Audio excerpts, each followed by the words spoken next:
Hi, welcome to Mooney Reads.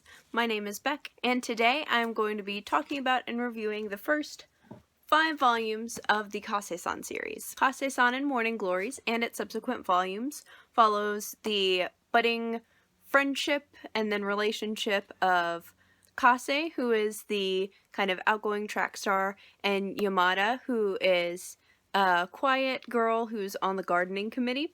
They're an unlikely pair, but they find friendship and then love. The whole series is very much romance-centered and fluffy. It was initially recommended to me by a coworker, and this series turned out to be exactly what I needed. I will go ahead and say I'm not going to say a whole lot of stuff that's spoilery in regards to kind of the backdrop of school and what they end up doing. I will be talking about the trajectory that their relationship takes, so if you aren't interested in those spoilers, maybe skip on this video and just read the series and come back. The series isn't super deep. There's not necessarily any big epic storyline or huge drama. It's just 2 girls falling in love. Throughout the series, you do get kind of hints at real life problems that do or can come in queer relationships, but they're understated in a way that they don't consume the story, and I thought that that was really great, since this is supposed to be a lighter read. One good example of this is, especially in book 1, Yamada focuses on Kase being a girl, or a boyish girl, and kind of asking this question, oh well, how can I be in love with a girl? I'll be honest, those remarks did start to get a little bit old. Some of them kind of bled into the second volume a little bit, but by the time they did start to get a little bit annoying, they did end up stopping for the most part. But even then, all of this kind of questioning isn't anything inherently negative. I think it's pretty normal, but it doesn't end in any kind of major plot line of, like, coming out and being kicked out of the house or anything like that. It's just kind of her being a little bit confused and then figuring out kind of how to love this girl. The series is very much about their relationship. It's very feelings and fluff centered.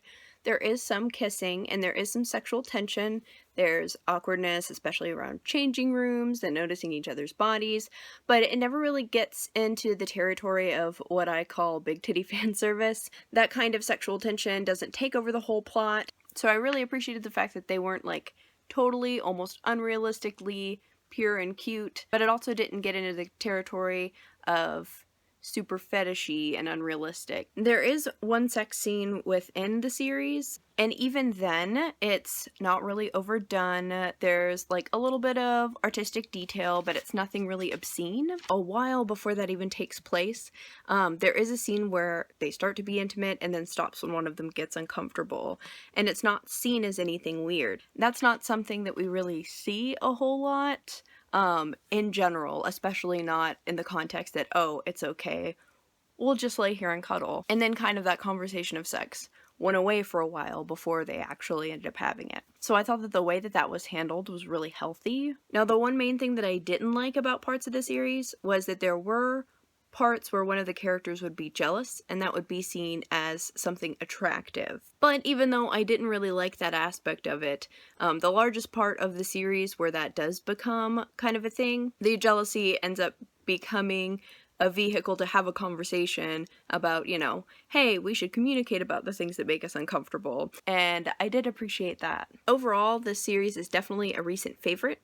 It's not particularly intense or socially groundbreaking or anything like that, but the fact that it was just fluff without the pain or male gaze brand over-sexualization is kind of groundbreaking in and of itself. Maybe I'm overthinking it, but I really loved it. It was exactly what I needed. Pure gay fluff is kind of necessary self-care, because I do tend to read and research really intense, kind of negative stuff. So this was super perfect. If you're looking for a light read, I definitely recommend it. And if you have any recommendations for a good LGBT manga that you've read, let me know in the comments. Thank you all so much for watching. Bye!